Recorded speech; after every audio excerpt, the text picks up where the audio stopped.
Hola, mi nombre es Robert Mackenzie, hablándoles desde la Universidad de Chicago. Los aquí presentes, como cualquier norteamericano, ha sufrido el peso de uno de los grandes males de nuestro tiempo. La inflación, aumento de precios, mayor desempleo, trayendo como consecuencia la disminución de ingresos de la gente. Ninguno de nosotros es ajeno a este problema. Milton Friedman lo ha estudiado por muchos años y está convencido que conoce la cura. Lo que veremos ahora.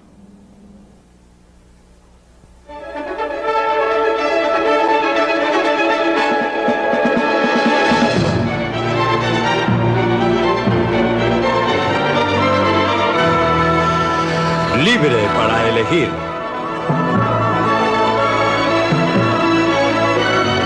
Una opinión personal de...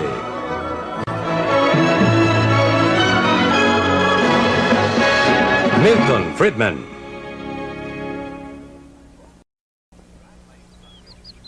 ¿Cómo curar la inflación?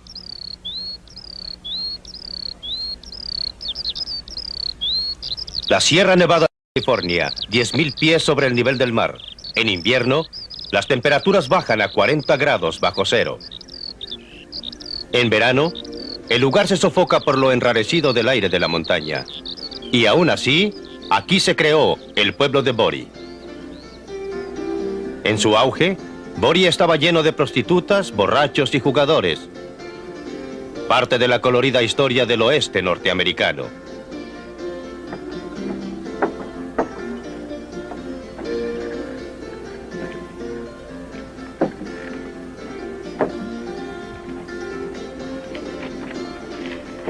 Hace un siglo, este era un pueblo de 10.000 habitantes. ¿Qué los trajo aquí? El oro. Si este fuera polvo de oro verdadero, la gente se lo estaría arrebatando.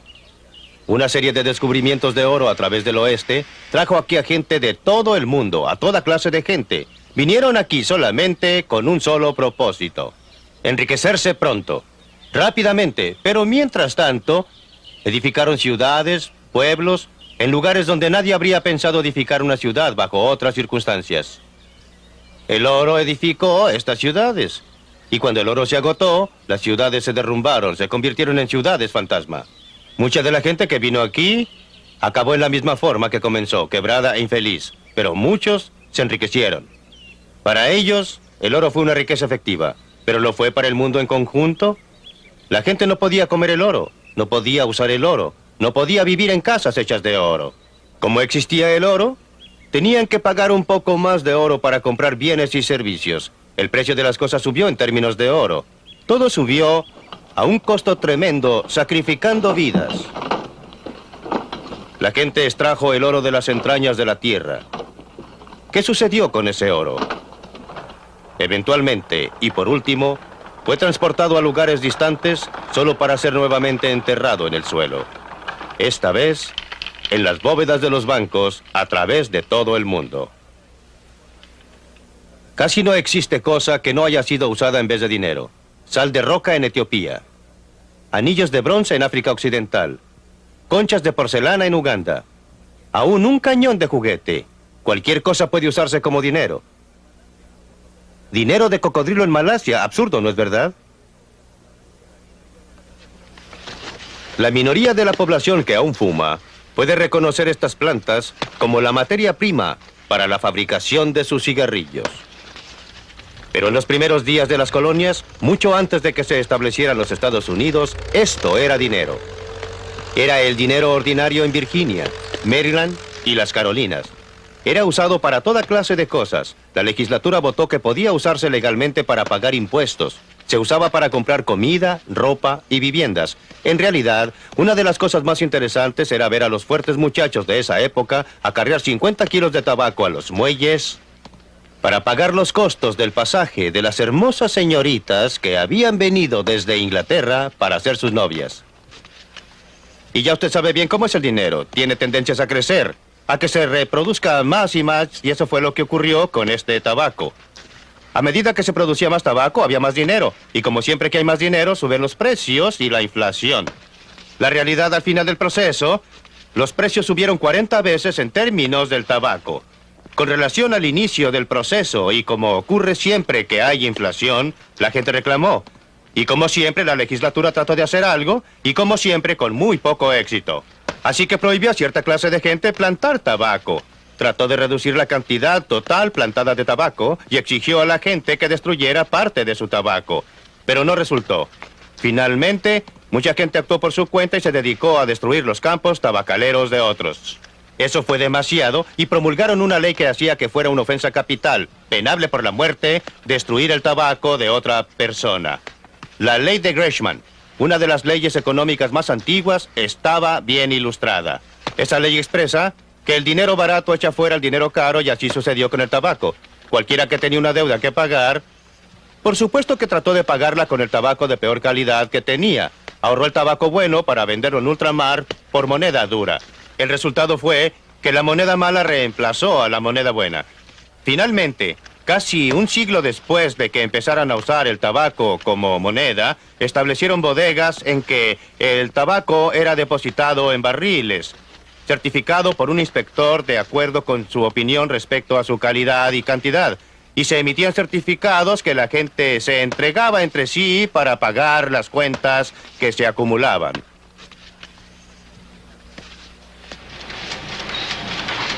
Estos pedazos de papel verde impresos son las contrapartidas actuales de aquellos certificados de tabaco, excepto que no tienen relación con ningún producto. En este programa, quiero llevarlos a Gran Bretaña para que vean cómo la inflación debilita la estructura social. Luego a Tokio, donde los japoneses tuvieron el valor de curar la inflación.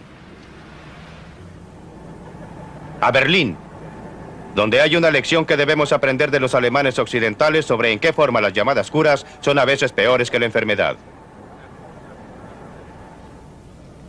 Y a Washington, donde nuestro gobierno hace trabajar tiempo extra a estas máquinas. Y les voy a mostrar cómo puede curarse la inflación.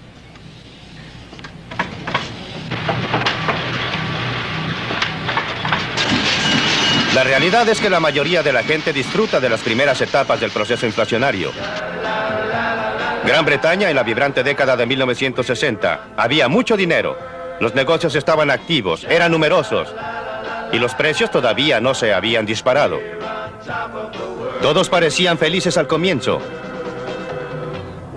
Pero a principios de la década de 1970, mientras los buenos tiempos continuaban, los precios comenzaron a subir cada vez con mayor rapidez.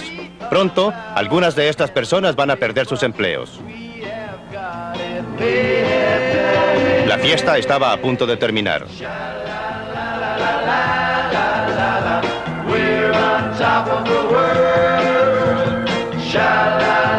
La historia es muy similar en los Estados Unidos, solo que el proceso comenzó un poco después. Hemos tenido un partido inflacionario después de otro y parece que no podemos evitarlo. ¿Cómo puede ser?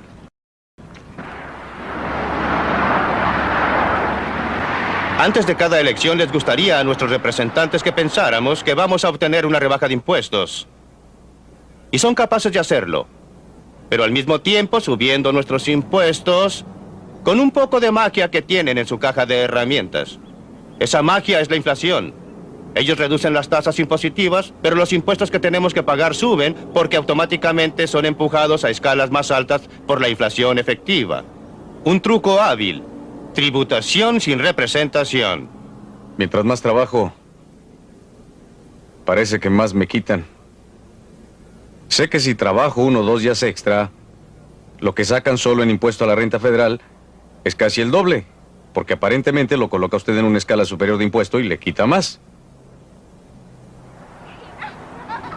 Robert Crawford vive con su esposa y sus 3 hijos en un suburbio de Pittsburgh. Son una familia norteamericana bastante típica.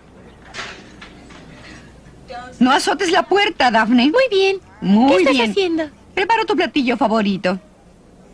Fuimos a casa de los Crawford después que él había dedicado un par de días a preparar sus impuestos anuales a la renta, federales y estatales. Para nuestro beneficio, trató de calcular todos los otros impuestos que también había pagado. Al final no descubrió mucho que pueda sorprender a cualquier persona. La inflación está subiendo, todo está más caro. No importa lo que usted haga, tan pronto como usted sale de la casa, todo sube. Las cuentas de petróleo también suben. Las cuentas de electricidad, la gasolina. Mire, usted puede nombrar 1000 cosas que están subiendo. Casi todo está llegando hasta las nubes. Su comida. Bueno, mire usted, mi mujer va al almacén. Vivíamos con 60 o 50 dólares cada 2 semanas para nuestros alimentos básicos. Ahora es 80 o 90 dólares cada 2 semanas. Las cosas están más allá de nuestro alcance con relación a los gastos de la vida. Como le decía, cada mes se está poniendo más difícil y parece que cada vez va a estar peor. Y quién sabe dónde va a terminar. Al final resulta que he pagado cerca de 6,000 dólares de mis ganancias en impuestos. Lo cual me deja con un total de 12,000 dólares para vivir. Eso puede parecer mucho dinero, pero hace 5 o 6 años yo estaba ganando 12,000 dólares. ¿En qué forma la tributación sin representación afecta en realidad? ¿Cuánto le queda a la familia Crawford para gastar después que ha pagado sus impuestos a la renta? En 1972, Bob Crawford ganaba 12,000 dólares. Parte de este ingreso estaba exento de impuestos a la renta. Después de pagar el impuesto a la renta sobre el resto, le quedó esto para gastar. 6 años más tarde, estaba ganando 18,000 dólares al año. En 1978 la cantidad exenta de impuestos era mayor, pero ahora estaba en una escala tributaria superior y por eso sus impuestos subieron en un porcentaje mayor que su ingreso. Sin embargo, esos dólares no valían tanto. Aún sus salarios, sin considerar su renta después de impuestos, habían quedado atrás con respecto a la inflación. Su poder adquisitivo era menor que antes. Esto es la tributación sin representación en la práctica. Algunos de ustedes, hermanos, que están sentados aquí hoy, estaban con nosotros. Y me gustaría que meditaran acerca. Existen muchas víctimas propiciatorias tradicionales a las que se culpa por la inflación. ¿Cuántas veces han oído que los sindicatos tienen la culpa por pedir aumentos en los salarios? Los trabajadores, por supuesto, no están de acuerdo. Pero muchachos, esto no es cierto. Esto es un subterfugio, esto es un mito. Sus tasas de salario no están creando inflación. Y tiene razón. Los salarios mayores son más bien un resultado de la inflación que una causa de ella. Los economistas de este país. En realidad, la impresión de que los sindicatos causan la inflación se deriva parcialmente porque los salarios sindicales reaccionan lentamente con la inflación. Y luego existe presión para ponerse al día. Sobre una base de día a día, tratando de representar a nuestros propios miembros, lo que en realidad no es el caso. No solo no nos podemos poner al día, ni siquiera podemos mantener una tasa de salarios consecuente con el costo de la vida que ha subido en este país.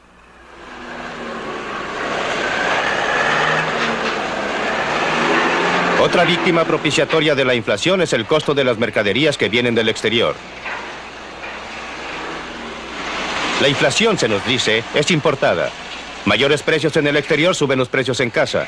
Es otra forma en que el gobierno puede culpar a otro por la inflación. Pero este argumento también está equivocado. Los precios de las importaciones en los países de que provienen no son en términos de dólares, son en términos de liras o yens u otras monedas extranjeras.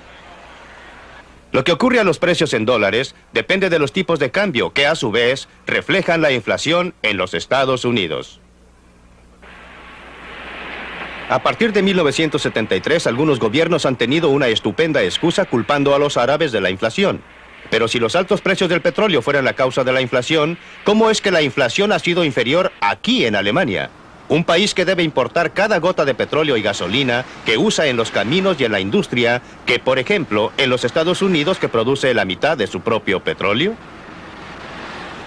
Japón no posee ningún petróleo en absoluto. Sin embargo, en la misma época en que los árabes estaban cuadruplicando los precios del petróleo, los japoneses estaban reduciendo la inflación del 30 a menos del 5% anual.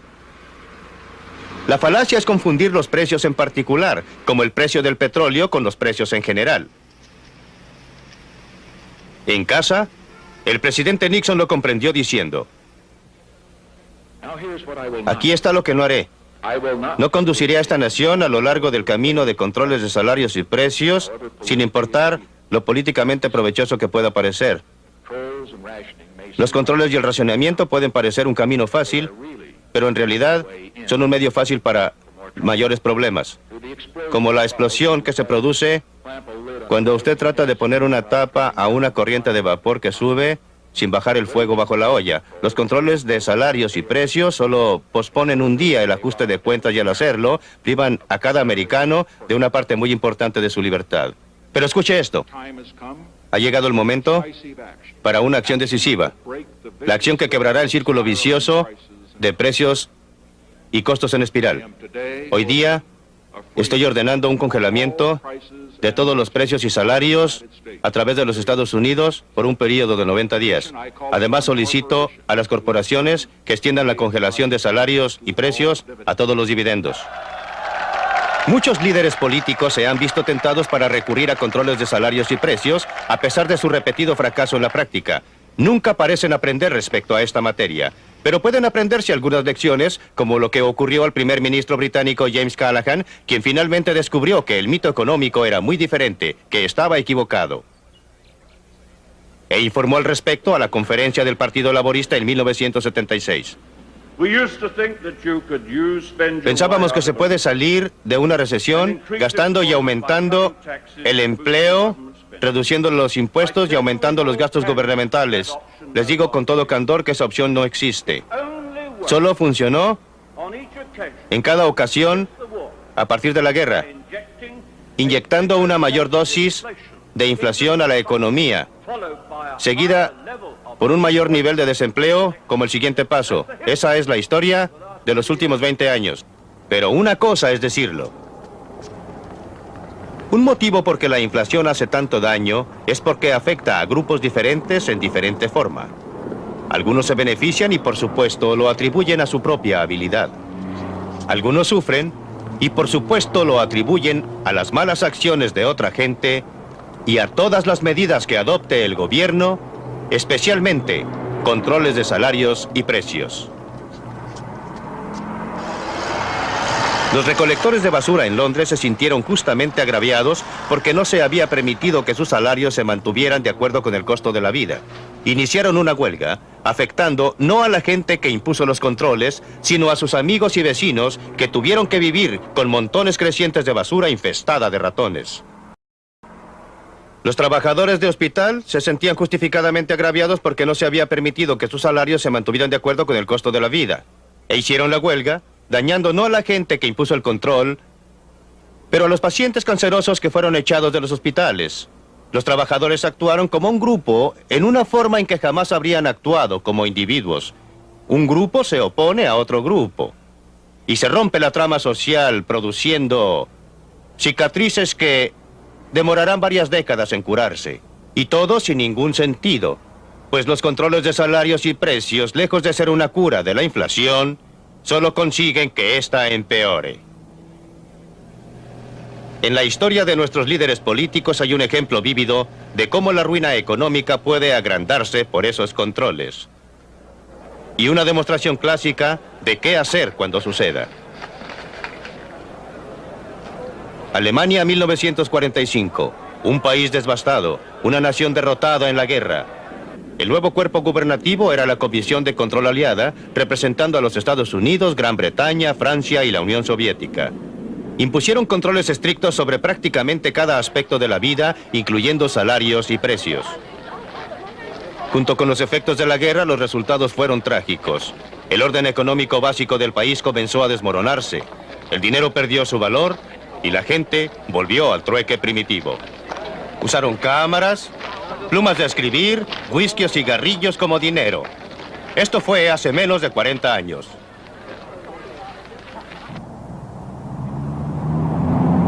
Esta es Alemania como la conocemos hoy día, transformada en un lugar donde a mucha gente le gustaría vivir.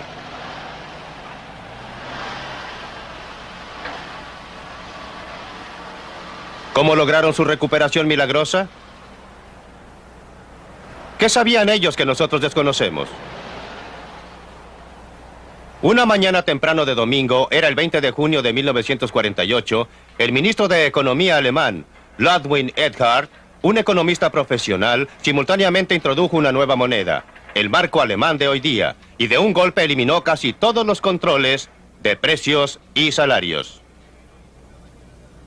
¿Por qué lo hizo una mañana de domingo? No fue como usted puede suponer porque el mercado de valores estuviera cerrado ese día. Fue como le gustaba confesar, Porque las oficinas de las autoridades de ocupación norteamericanas, británicas y francesas estaban cerradas ese día. Estaba seguro que si lo hubiera hecho cuando estuvieran abiertas, habrían revocado la orden. Operó como magia. En cosa de días, las tiendas alemanas estaban llenas de mercaderías y en unos cuantos meses la economía alemana estaba operando a pleno vapor. Los economistas no se sorprendieron con los resultados. Después de todo, para eso sirve un sistema de precios.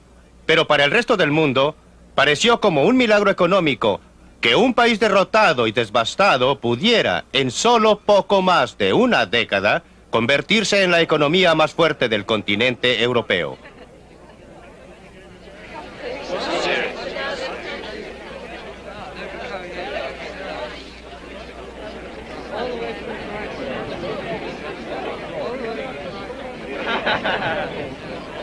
En un sentido, esta ciudad, Berlín Occidental, es algo así como una singular probeta económica colocada, como lo está, profundamente en Alemania Oriental comunista.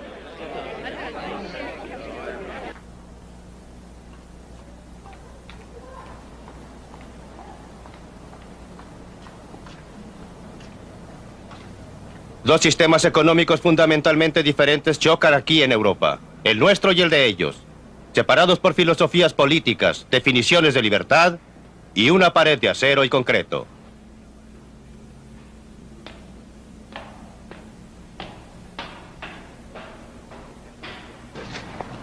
Está usted saliendo del sector norteamericano.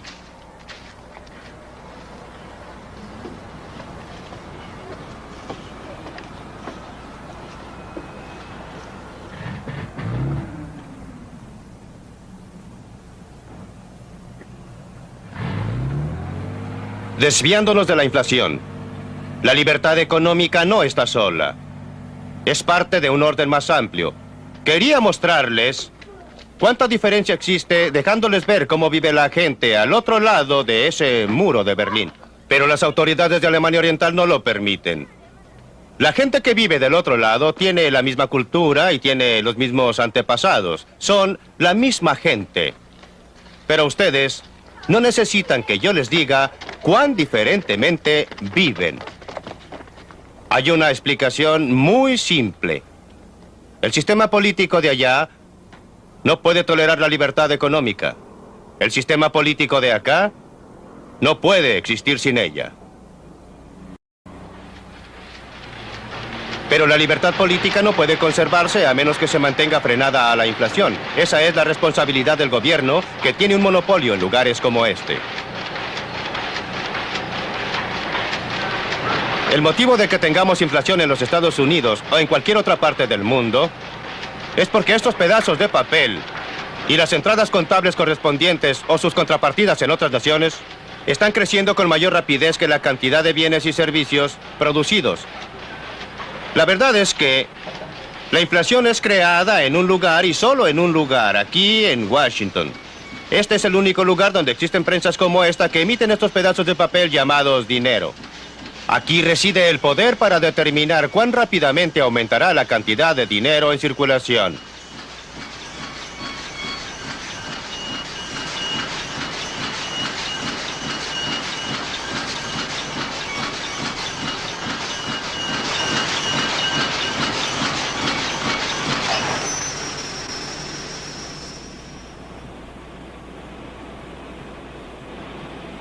¿Qué sucedió con todo ese ruido?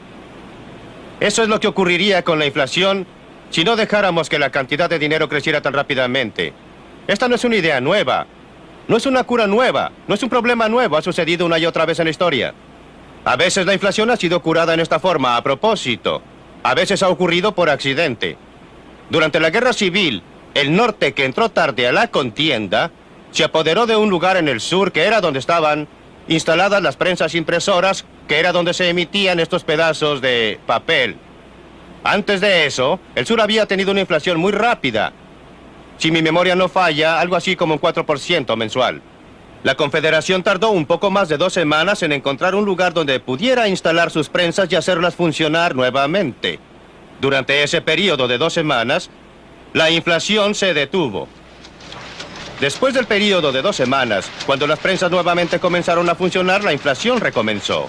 Es tan simple como eso. Es tan obvio como eso. Más recientemente existe otro ejemplo dramático del único modo eficaz para tratar a la inflación. En 1973, las amas de casa japonesas que iban al mercado se enfrentaban con un hecho desagradable. El dinero en sus carteras parecía estar perdiendo su valor. Los precios estaban comenzando a elevarse a medida que la tremenda historia de la inflación nuevamente comenzaba a desarrollarse. El gobierno japonés sabía qué hacer. Lo que es más, estaba preparado para hacerlo. Cuando todo terminó, los economistas pudieron registrar con toda precisión lo que había ocurrido. En 1971, la cantidad de dinero comenzó a crecer con mayor rapidez. Como siempre sucede, la inflación no fue afectada por un tiempo, pero a fines de 1972 comenzó a responder. A principios de 1973 el gobierno reaccionó. Comenzó a reducir el crecimiento monetario. Pero la inflación continuó creciendo durante un tiempo. La reacción diferida hizo que 1973 fuera un año de recesión muy duro. La inflación solo se detuvo cuando el gobierno demostró su determinación de mantener controlado el crecimiento monetario. Demoró 5 años para extraer a la inflación del sistema. El Japón había logrado una estabilidad relativa. Desgraciadamente, no hay manera de evitar el difícil camino que debieron seguir los japoneses antes de lograr tanto una inflación baja como una sana economía. Primero tuvieron que vivir una recesión hasta que un lento crecimiento monetario tuvo su efecto diferido sobre la inflación. La inflación es igual al alcoholismo. En ambos casos, cuando usted comienza a beber o cuando usted comienza a imprimir demasiado dinero, los efectos buenos vienen primero y los efectos malos llegan más tarde. Por eso en ambos casos existe una fuerte tentación a exagerarlo, beber demasiado e imprimir demasiado dinero. Cuando llega la cura es todo lo contrario. Cuando usted deja de beber o cuando usted deja de imprimir dinero, los malos efectos llegan primero y los buenos efectos llegan más tarde. Por eso es tan difícil persistir con la cura. En los Estados Unidos, 4 veces en los 20 años posteriores a 1957 iniciamos la cura. Pero en cada ocasión no tuvimos voluntad para continuarla. Como resultado, hemos tenido solo los malos efectos y ninguno de los buenos efectos. El Japón, por otra parte, adhiriendo una política de retardar las prensas impresoras durante 5 años, fue en 1978 capaz de cosechar todos los beneficios, baja inflación y una recuperación en la economía. Pero no existe nada especial respecto al Japón.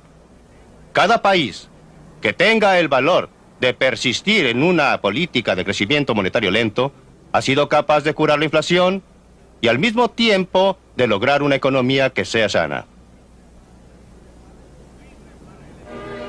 Libre para elegir.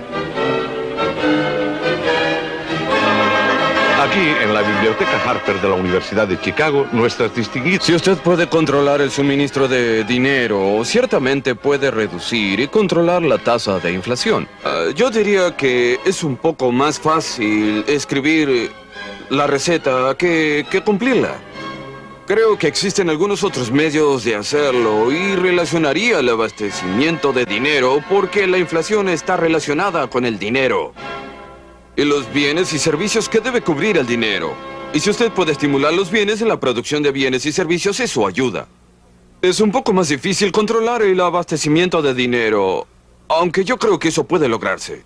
Sin decir que usted debe controlarlo porque tenemos el crecimiento de las tarjetas de crédito, que es una forma de dinero y que fue creada por el sistema de libre empresa. Como ve, no todo se imprime en Washington.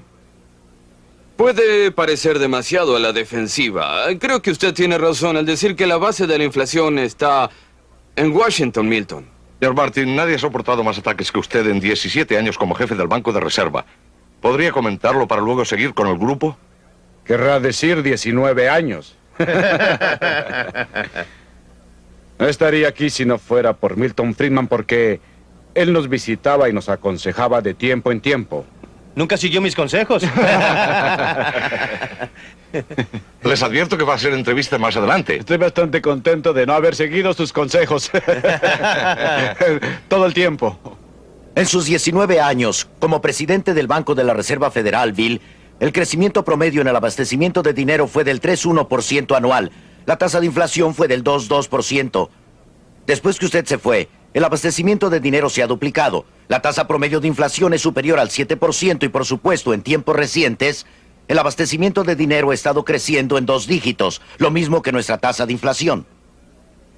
En primer lugar, quiero confirmar 2 hechos que destacaron notoriamente en la película del profesor Friedman, es decir, que la base del buen éxito relativo de Alemania Occidental fueron en realidad 2 eventos.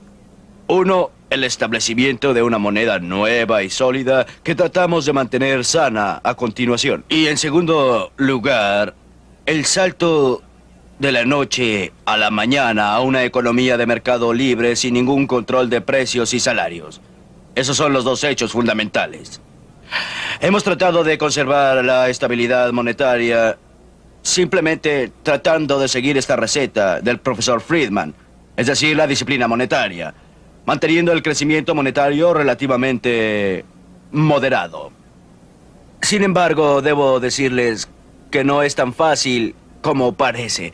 En realidad, los gobiernos deben tener valor para mantenerse en esa dirección. Nadie discute la posibilidad de que un crecimiento excesivo del abastecimiento de dinero es un elemento esencial del proceso inflacionario y que es el real problema. No sé qué hacer sino tener el valor y la voluntad de hacerlo, y quiero comenzar, si me lo permiten, con esa materia porque creo que es lo que debemos explorar. Porque no hemos tenido el valor y no lo tenemos, y bajo qué circunstancias lo tendremos. Quiero comenzar con Bill Martin porque su experiencia es sumamente interesante. Sus 19 años están divididos en diferentes periodos. En el primer periodo, ese promedio que mencionó antes Beryl Sprinkle, y que correspondió a 2 periodos muy diferentes, un primer periodo de crecimiento lento e inflación lenta, y un periodo subsiguiente de lo que en ese momento fue considerada como inflación rastrera, y ahora estaríamos encantados de volver a él. La gente no recuerda que en la época en que el señor Nixon introdujo controles de precios y salarios en 1971 para controlar una inflación atroz, la tasa de inflación era solo de un 4,5% anual. Hoy lo consideraríamos un gran logro, pero la última parte del periodo en que usted fue presidente fue un periodo en que la tasa de inflación comenzó a crecer y la tasa del crecimiento del dinero también estaba creciendo. Pues bien, refiriéndome a su periodo, usted fue elocuente en sus declaraciones al público, a la prensa y a todos sobre los males de la inflación y sobre la determinación del Banco de la Reserva Federal de no ser el arquitecto de la inflación. Su sucesor, Arthur Burns, fue igualmente elocuente. Hizo exactamente la misma clase de declaraciones con la misma efectividad y una y otra vez repitió que el Banco de Reserva Federal no sería el arquitecto de la inflación. Su sucesor, el señor G. William Miller, hizo los mismos discursos y las mismas declaraciones y las mismas protestas. Su sucesor, Paul Volcker, está haciendo las mismas declaraciones. Ahora yo le pregunto, ¿por qué ha existido una diferencia tan notoria entre las excelentes declaraciones de todos los presidentes del Banco de la Reserva Federal? Por eso no me refiero a usted. Desgraciadamente para el país, usted tiene muchos acompañantes. ¿Por qué ha existido una diferencia tan grande entre los excelentes pronunciamientos por una parte y lo que yo considero una ejecución muy pobre de la otra? Porque la política monetaria no es el único elemento. La política fiscal es igualmente importante. Usted le está echando la culpa a la tesorería, señor Martin. ¿Sí? Al Congreso. Ya Sí, hablará claro el señor que sí, Brown, no desde se luego que preocupe. La relación de la política fiscal con la política monetaria es una de las cosas más importantes. Aclárenos, cuando usted dice política fiscal, ¿en qué la distingue de política monetaria? Tributación, Sí. los ingresos crecientes ¿Y los gastos? y los gastos. ¿Y los sí. déficits? Los déficits, sí, exacto. Y creo que usted tiene que darse cuenta que cuando he hablado durante mucho tiempo de la independencia del Banco de la Reserva Federal, esa es independencia dentro del gobierno, no independencia respecto al gobierno. Y he trabajado consecuentemente con la tesorería para tratar de que el gobierno esté financiado.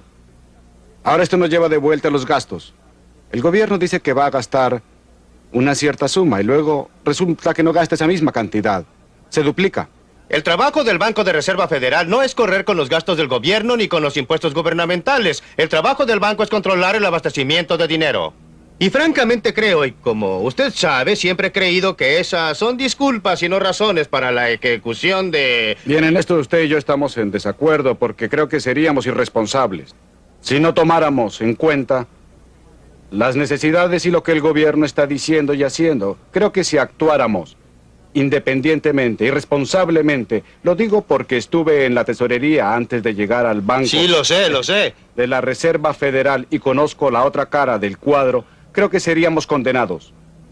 Con razón por el pueblo norteamericano y por el electorado. Cada banco central de este mundo, incluyendo el Banco Central de Alemania, incluyendo el sistema de Reserva Federal, tiene la capacidad técnica para hacer que el suministro de dinero cubra un periodo de 2 o 3 meses, no diariamente. Pero durante un periodo tiene la capacidad técnica de controlarlo. No puedo explicar la clase de impresión excesiva de dinero que ha ocurrido en términos de la incapacidad técnica del sistema de Reserva Federal, o del Banco Central de Alemania, o del Banco de Inglaterra, o de cualquier otro banco central del mundo. Yo no diría que técnicamente no podamos hacerlo, aunque jamás hemos logrado controlar el abastecimiento de dinero mes a mes. En esa forma, pero yo diría que técnicamente lo podemos controlar semestralmente, de un semestre al próximo, y eso sería suficiente. ¿Sería suficiente? Para controlar la inflación, Soy un científico económico y estoy tratando de observar fenómenos, y observo que cada presidente del Banco de la Reserva Federal dice una cosa y hace otra.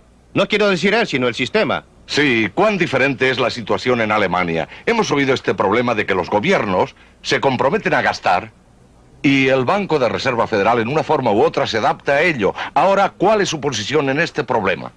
Somos muy independientes del gobierno con relación a él, pero por otra parte, somos sus consejeros. También respecto a los déficits presupuestarios, y no se presentarían fácilmente al Parlamento con un déficit en su presupuesto que sea abiertamente criticado y desaprobado por el Banco Central.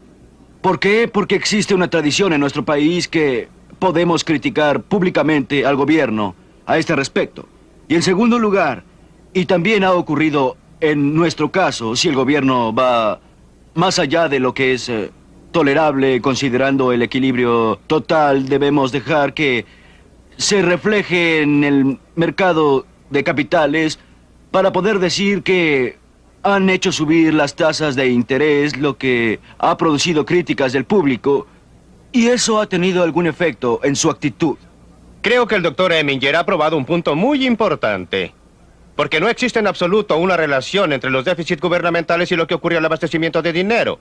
La presión sobre el Banco de Reserva Federal llega indirectamente porque los grandes déficits gubernamentales, si son financiados en el mercado de capitales en general, subirán las tasas de interés. Entonces tenemos a los Wright Partners en el Congreso y sus sucesores, presionando al Banco de Reserva Federal para que intervenga y financie el déficit imprimiendo dinero como una forma supuesta de mantener las tasas de interés. Antes de dirigirme al señor Brown y preguntarle eso, quiero enfatizar un punto muy importante.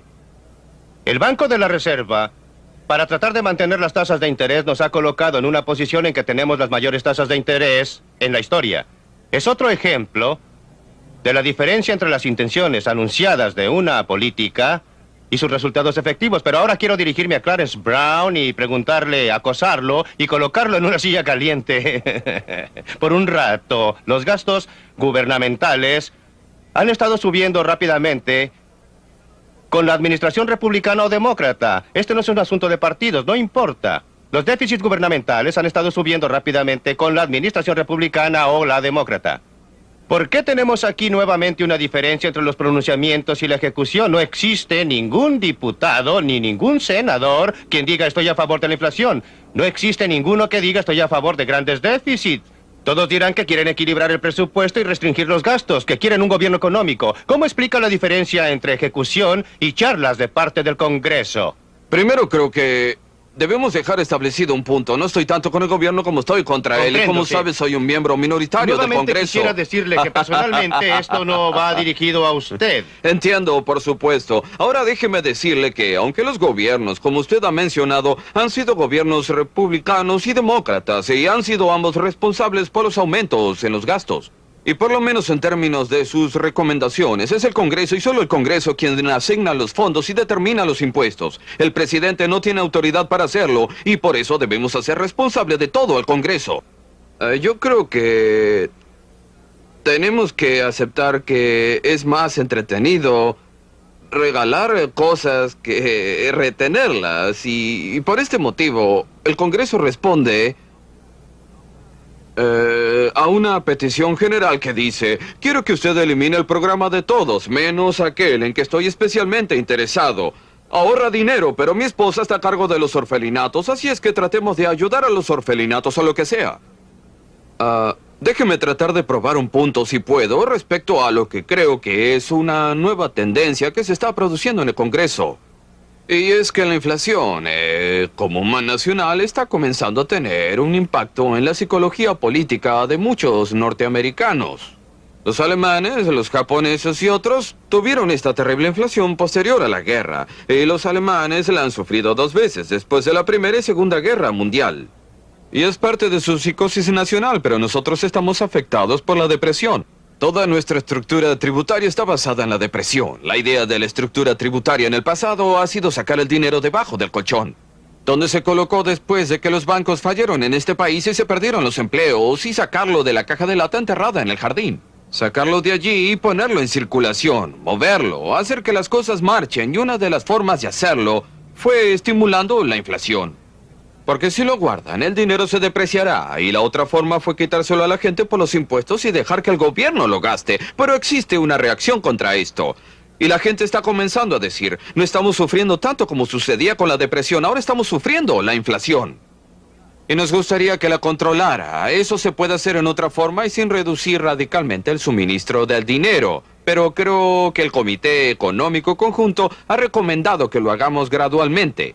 Pero la forma en que se puede hacer es reduciendo los impuestos y el impacto del gobierno, es decir, el peso del gobierno, y aumentando los ahorros privados, de modo que los ahorros privados financien parte de la deuda que usted tiene. No existe ningún modo de hacerlo sin reducir, en mi opinión, la tasa del crecimiento monetario y reconociendo los hechos aún cuando no debería ser así. Me pregunto si se puede reducir la tasa del crecimiento monetario a menos que el Congreso en realidad reduzca los gastos del gobierno como también los impuestos gubernamentales. Es que radica el problema, que cada vez que usamos la administración de acuerdo a la demanda, nos encontramos en una especie de situación de doncella de hierro. Nos inclinamos hacia aquí y uno de los clavos nos desgarra aquí. Nos torcemos para ese otro lado y un clavo nos engancha allá. Y cada recesión ha tenido mayores tasas básicas de desempleo que la anterior en los últimos años. Y cada inflación ha tenido una inflación mayor. Tenemos que quitarle esa gran tendencia que hay en la sociedad. Sería justo decir que una diferencia fundamental es que los alemanes tienen miedo de un regreso a la inflación. Después de haber sufrido la experiencia horrorosa, especialmente entre las guerras, hay tendencia a temer que la recesión se convierta en depresión. Creo que hay algo de verdad en eso, y en particular en Alemania. El gobierno tendría mucho que temer en sus perspectivas electorales si enfrentara un periodo de elección con una alta tasa de inflación. Pero existe otra diferencia importante. Parece que tememos más al desempleo que a la Usted inflación. teme al desempleo, pero nosotros también. Tememos igualmente a la inflación, pero hay otra diferencia. Es decir, una vez que se ha entrado a esa gradual inflación, cada vez la meseta es más alta. Es extremadamente difícil salir de ella. Deben tratar de evitarlo, pero este es un consejo muy barato que les doy porque ya la estamos sufriendo. Pero nosotros, durante los últimos 15, 20 años, siempre hemos estudiado las experiencias y nos hemos dicho que jamás debemos caer en este círculo vicioso. Una vez que esto sucede, demora mucho tiempo salir. Eso es lo que estoy predicando ahora, que debemos evitarlo a cualquier costo. No debemos caer nuevamente en este círculo vicioso como sucedió en 1973 y 74. Nos demoramos 4 años. 4 años en salir de allí, aunque solo teníamos una inflación del 8%. 4 años para llegar al 3%. De modo que Eso creo será, que sí. existe la cuestión si acaso se puede hacer algo en forma gradual durante muchos años. O si se necesita un tratamiento de shock. La película dice que los japoneses se demoraron, ¿cuánto? 4 años, 5 años. Pero una de mis preocupaciones más grandes es que todavía no hemos sufrido mucho. La mayoría de las naciones que finalmente han logrado que su inflación... Bien, no estoy postulando a un cargo público, Clarence. La mayoría de los países que finalmente controlaron su inflación tenían una inflación del 20 al 30% o peor.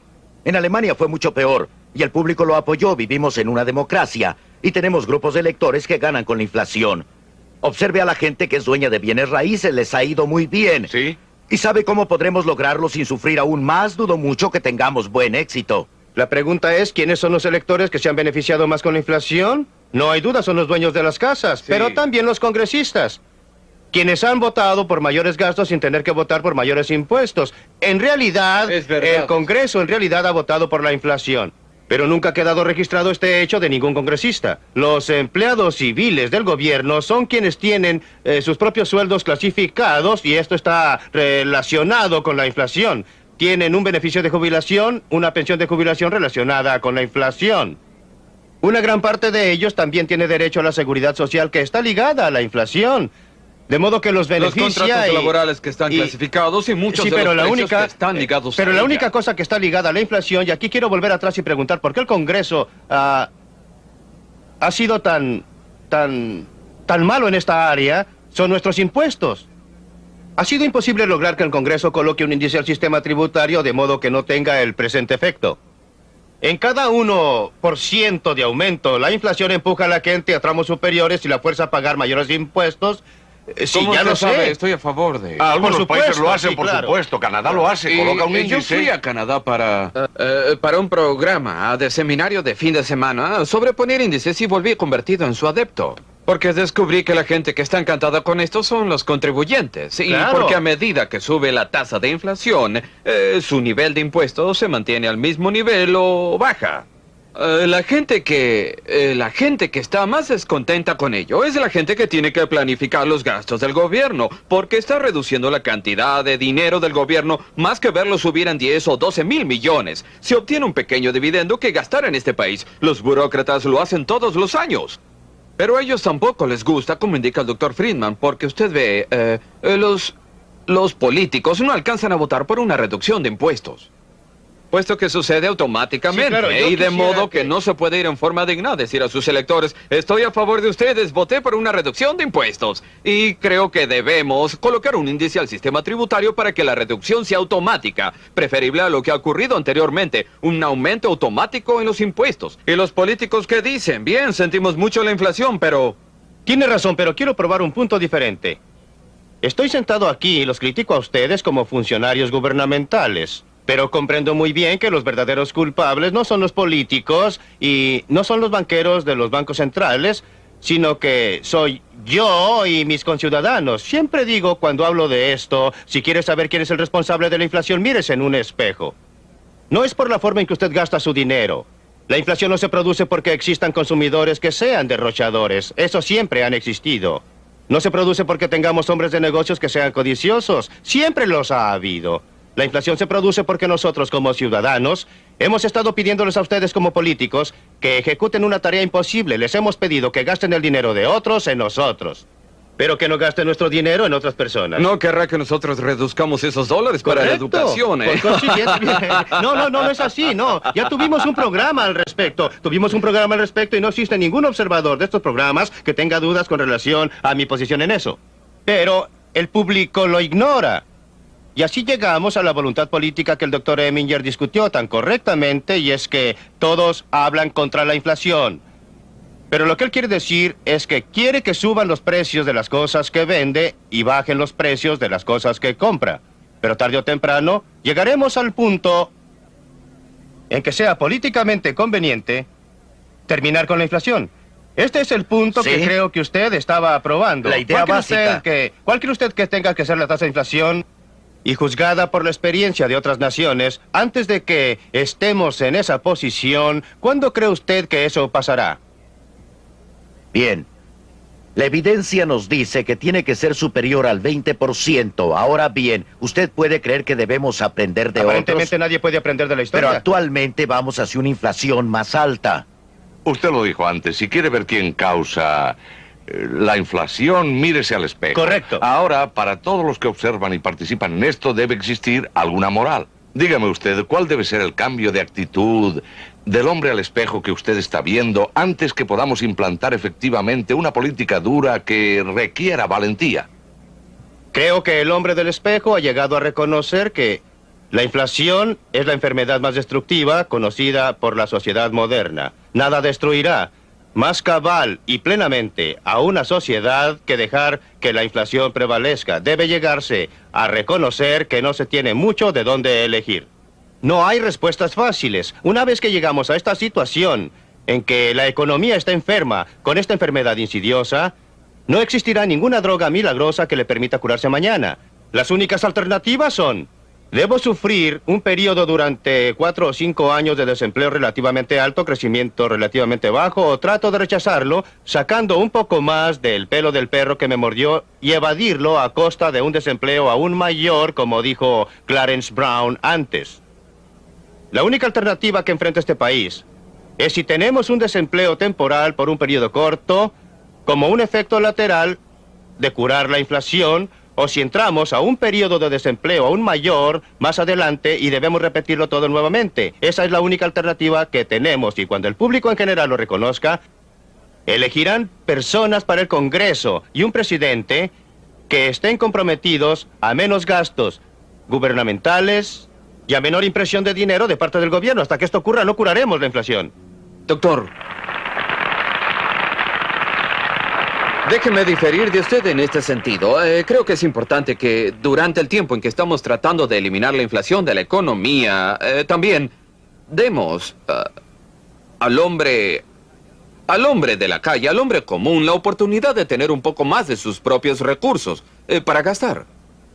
Y si usted puede reducir sus impuestos en ese momento y luego reduce al gobierno durante el proceso, le da su dinero para gastar en vez de entregar todo ese dinero al gobierno. Y si usted reduce sus impuestos para tratar de estimularlo a que ponga ese dinero en una cuenta de ahorros, puede estimular los ahorros adicionales en sentido privado para financiar la deuda que tiene que mantener. Y también puede alentar el estímulo del crecimiento de la sociedad, que es la inversión en mejoras del capital y de modernizar las industrias, y logrará que los Estados Unidos sean mucho más competitivos con los otros países y podamos tratar de hacerlo sin tanto desempleo penoso, tanto como podamos. ¿No cree que tiene mérito? Usted sabe que estoy totalmente a favor de reducir los gastos gubernamentales y estoy totalmente a favor de librarnos del reglamento gubernamental que reduce la productividad y altera la inversión, pero... Y si lo hacemos, podemos reducir en parte los impuestos. Debemos, pero usted está introduciendo algo que ha confundido al pueblo norteamericano, y es la confusión entre gastar e impuestos. El verdadero impuesto al pueblo norteamericano no es lo que usted llama impuestos, son los gastos totales. Si el Congreso gasta 50,000 millones de dólares más de lo que entra, si el gobierno gasta todo ese dinero, ¿quién cree usted que lo está pagando? Por supuesto. Los árabes no lo están pagando. Santa Claus no lo está pagando. Un hada no lo está pagando. Usted y yo, como contribuyentes, lo estamos pagando indirectamente a través de la tributación oculta. Su punto de vista. Y por eso el punto crucial es reducir los gastos totales del gobierno desde el punto de vista de la inflación, desde el punto de vista de la productividad. Algunas de las otras medidas de que usted estaba hablando son mucho más importantes. Pero si usted afirma que la inflación y los impuestos son parte integrantes de la misma cosa, y si usted reduce los gastos... No son parte integrante. Si usted reduce los gastos, le quita dinero en una u otra forma al ciudadano promedio para financiar el crecimiento del gobierno. Así si es. reduce el tamaño del gobierno, entonces puede reducir tanto su inflación como sus impuestos. Es verdad. Y si usted... Totalmente a favor. Muy bien. Todo pero lo que si estoy usted, diciendo es que no se engañe creyendo que existe algún modo menos doloroso de hacerlo, porque no existe. Otra forma es la productividad. Si usted aumenta la producción, el impacto de la inflación es menor, porque hay más bienes buscando... De acuerdo, pero hay que tener sentido de las proporciones.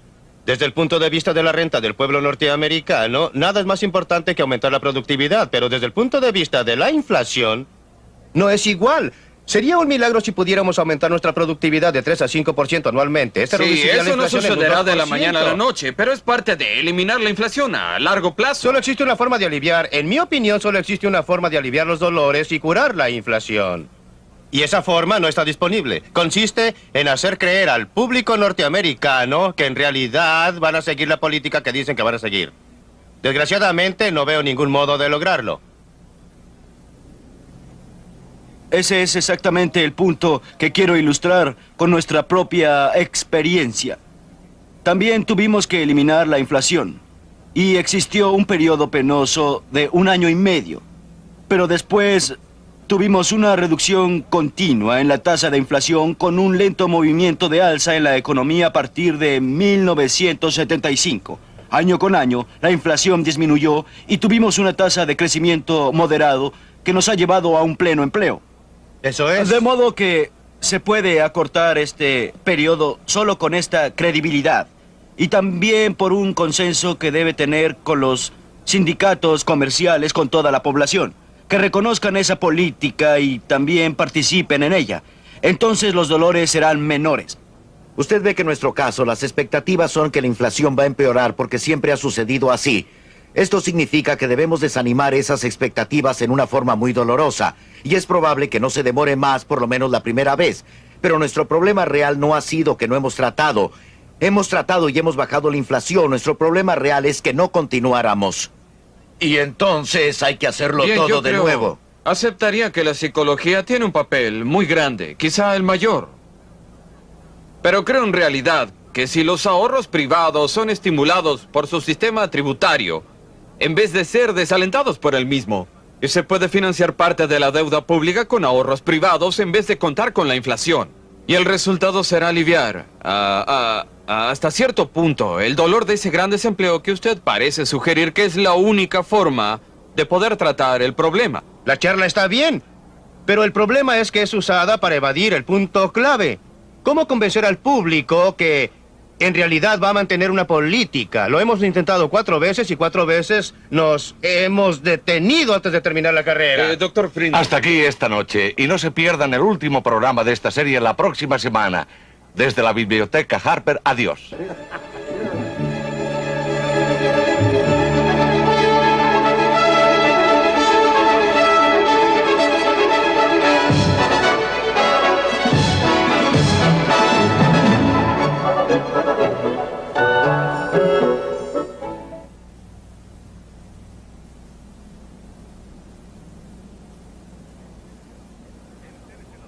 Entérese la próxima semana de cómo es usado el poder y se abusa de este, de cómo el poder concentrado afecta la vida de cada americano. No se pierda Libre para Elegir la próxima semana.